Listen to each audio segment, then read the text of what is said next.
A tough day. This evening in Kabul, as you all know, terrorists attacked that we've been talking about and worried about, that the intelligence community has assessed, has undertaken an attack by a group known as ISIS-K. Took the lives of American service members, standing guard at the airport, and wounded several others seriously. He had also wounded a number of civilians, and civilians were killed as well. I've been engaged all day in constant contact with the military commanders here in Washington, the Pentagon, as well as in Afghanistan and Doha. And my commanders here in Washington in the field have been on this with great detail, and you've had a chance to speak to some so far. The situation on the ground is still evolving, and I'm constantly being updated. These American service members who gave their lives, it's an overused word, but it's totally appropriate here, were heroes. Heroes who've been engaged in a dangerous, selfless mission to save the lives of others. They're a part of an airlift, an evacuation effort unlike any seen in history, with more than 100,000 American citizens, American partners, Afghans who helped us, and others taken to safety in the last 11 days. Just in the last 12 hours or so, another 7,000 have gotten out. They were part of the bravest, most capable, the most selfless military on the face of the earth. And they're part of simply what I call the backbone of America. They're the spine of America, the best the country has to offer. Jill and I, our hearts ache, like I'm sure all of you do as well, for all those Afghan families who lost loved ones, including small children, or have been wounded in this vicious attack. And we're outraged as well as heartbroken. Being the father of an Army major who served for a year in Iraq, and before that was in Kosovo as a U.S. attorney for the better part of 6 months in the middle of a war. When he came home after a year in Iraq, he was diagnosed, like many, many coming home, with an aggressive and lethal cancer of the brain, who we lost. We have some sense, like many of you do, what the families of these brave heroes are feeling today. You get this feeling like you're being sucked into a black hole in the middle of your chest. There's no way out. My heart aches for you. But I know this. We have a continuing obligation, a sacred obligation to all of you, the families of those heroes. That obligation is not temporary, it lasts forever. The lives we lost today were lives given in the service of liberty, the service of security, and the service of others, in the service of America. Like their fellow brothers and sisters in arms who died defending our vision and our values in the struggle against terrorism, of the fallen this day, they're part of a great and noble company of American heroes. To those who carried out this attack, as well as anyone who wishes America harm, know this: we will not forgive. We will not forget. We will hunt you down and make you pay. I will defend our interests and our people with every measure at my command. Over the past few weeks, I know many of you are probably tired of hearing me say it. We've been made aware by our intelligence community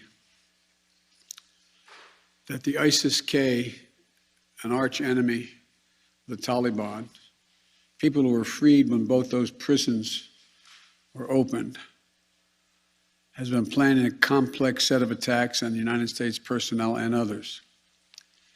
This is why, from the outset, I've repeatedly said this mission was extraordinarily dangerous, and why I've been so determined to limit the duration of this mission.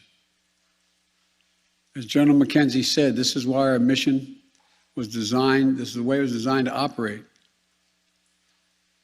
Operating under severe stress and attack. We've known that from the beginning. And as I've been in constant contact with our senior military leaders, and I mean constant, round the clock, and our commanders on the ground and throughout the day, they made it clear that we can and we must complete this mission, and we will. And that's what I've ordered them to do. We will not be deterred by terrorists. We will not let them stop our mission. We will continue the evacuation. I've also ordered my commanders to develop operational plans to strike ISIS-K assets, leadership, and facilities. We will respond with force and precision at our time, at the place we choose, in a moment of our choosing.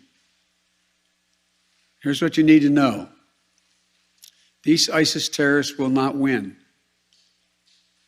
We will rescue the Americans there. We will get our Afghan allies out, and our mission will go on. America will not be intimidated, and I have the utmost confidence in our brave service members who continue to execute this mission with courage and honor to save lives and get Americans, our partners, our Afghan allies out of Afghanistan. Every day when I talk to our commanders, I ask them what they need. What more do they need, if anything, to get the job done? As they will tell you, I granted every request. I reiterated to them today on 3 occasions that they should take the maximum steps necessary to protect our forces on the ground in Kabul. And I also want to thank the Secretary of Defense and the military leadership of the Pentagon and all the commanders in the field. There has been complete unanimity from every commander on the objectives of this mission and the best way to achieve those objectives. Those who have served through the ages have drawn inspiration from the book of Isaiah, when the Lord says, "Whom shall I send? Who shall go for us?" The American military has been answering for a long time. "Here I am, Lord, send me. Here I am, send me." Each one of these women and men of our armed forces are the heirs of that tradition of sacrifice, of volunteering to go in harm's way, to risk everything, not for glory, not for profit, but to defend what we love and the people we love. And I ask that you join me now in a moment of silence for all those in uniform and out of uniform, military and civilian, who have given the last full measure of devotion.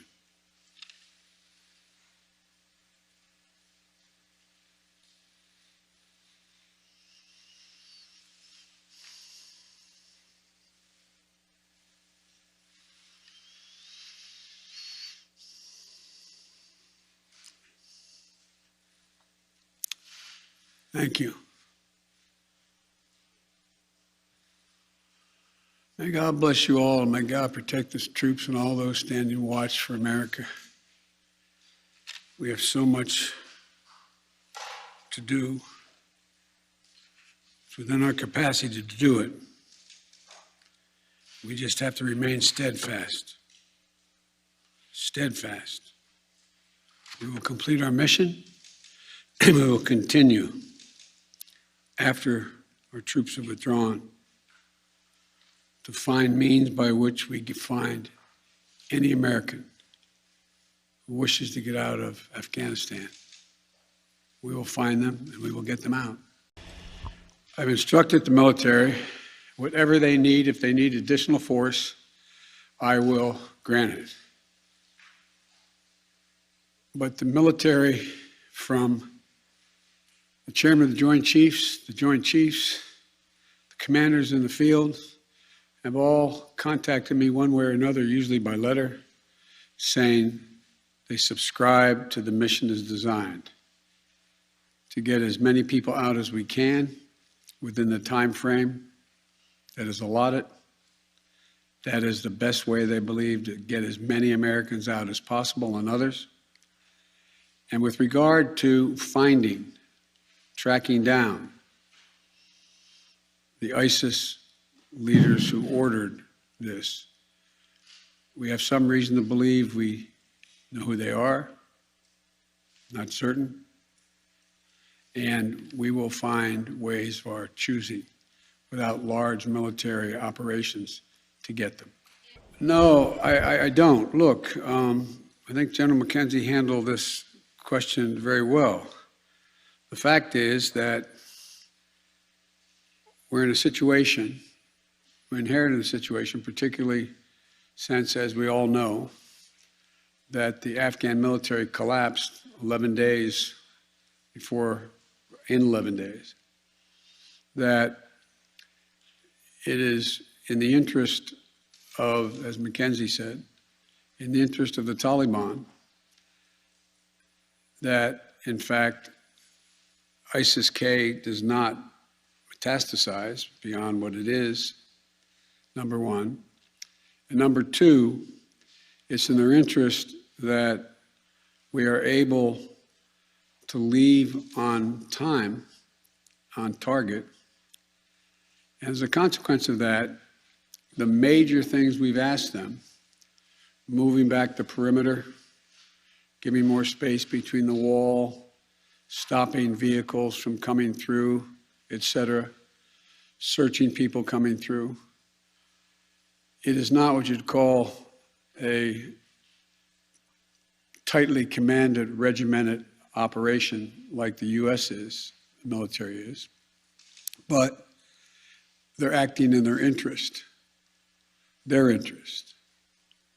And so, by and large, and I've asked this same question to military on the ground, whether or not it's a useful exercise. No one trusts them. We're just counting on their self-interest to continue to generate their activities. And it's in their self-interest that we leave when we said, and that we get as many people out as we can. Like I said, even in the midst of everything that happened today, over 7,000 people we've gotten out, over 5,000 Americans overall. So it's not a matter of trust, it's a matter of mutual self-interest. And, but there is no evidence thus far that I've been given as a consequence by any of our commanders in the field that there has been collusion between the Taliban and ISIS in carrying out what happened today, both in front of the hotel and what is expected to continue for beyond today. Because I think what America says matters. What we say we're going to do in the context in which we say we're going to do it, that we do it, unless something exceptional changes. There are additional American citizens. There are additional green card holders. There are additional personnel of our allies. There are additional SIV card holders. There are additional Afghans that have helped us. And there are additional groups of individuals that have been contacted us, from women's groups to NGOs and others, who have expressly indicated they want to get out and have gathered in certain circumstances in groups, on buses and other means. That still presents the opportunity for the next several days between now and the 31st to be able to get them out. And our military, and I believe, to the extent that we can do that, knowing the threat, knowing that we may very well have another attack, the military has concluded that's what we should do. I think they're right. I think they're correct. And after that, we're going to be in a circumstance where will be, I believe, numerous opportunities to continue to provide access for additional persons to get out of Afghanistan, either through means that we provide and/or are provided through in cooperation with the Taliban. They're not good guys, the Taliban. We're not suggesting that at all. But they have keen interest. As many of you have been reporting, they very much would like to figure out how to keep the airport open. They don't have the capacity to do it. They very much are trying to figure out whether or not they can maintain what is the portion of an economy that has become not robust, but fundamentally different than it had been. And so there's a lot of reasons why they have reached out, not just to us, but to others, as to why it would be continued in their interest to get more of the personnel we want to get out. We can locate them. Now, there's not many left that we can assess that want to come out. There's some Americans we've identified, we've contacted the vast majority of them, not all of them, who don't want to leave because they're dual nationals, they have extended families, et cetera. And there's others who are looking for the time. So, look, I know of no conflict as a student of history, no conflict where when a war was ending, one side was able to guarantee that everyone they wanted to be extracted from that country would get out. And think about it, folks. I think it's important. I know the American people get this in their gut.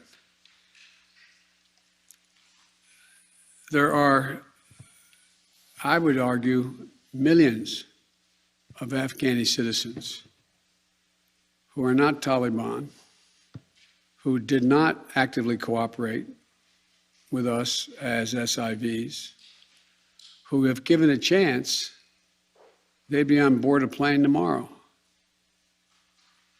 It sounds ridiculous, but the vast majority of people in communities like that want to come to America, given a choice. So getting every single person out can't be guaranteed by anybody because there's a determination all who wants to get out as well. I bear responsibility for fundamentally all that's happened of late. But here's the deal. You know, I wish you'd one day say these things, you know as well as I do that the former president made a deal with the Taliban that he would get all American forces out of Afghanistan by May 1. In return, the commitment was made, and that was a year before. In return, he was given a commitment that the Taliban would continue to attack others, but would not attack any American forces. Remember that? I'm being serious. No, I'm asking you a question. Because before... No, wait a minute. I'm asking you a question. Is that accurate, to the best of your knowledge?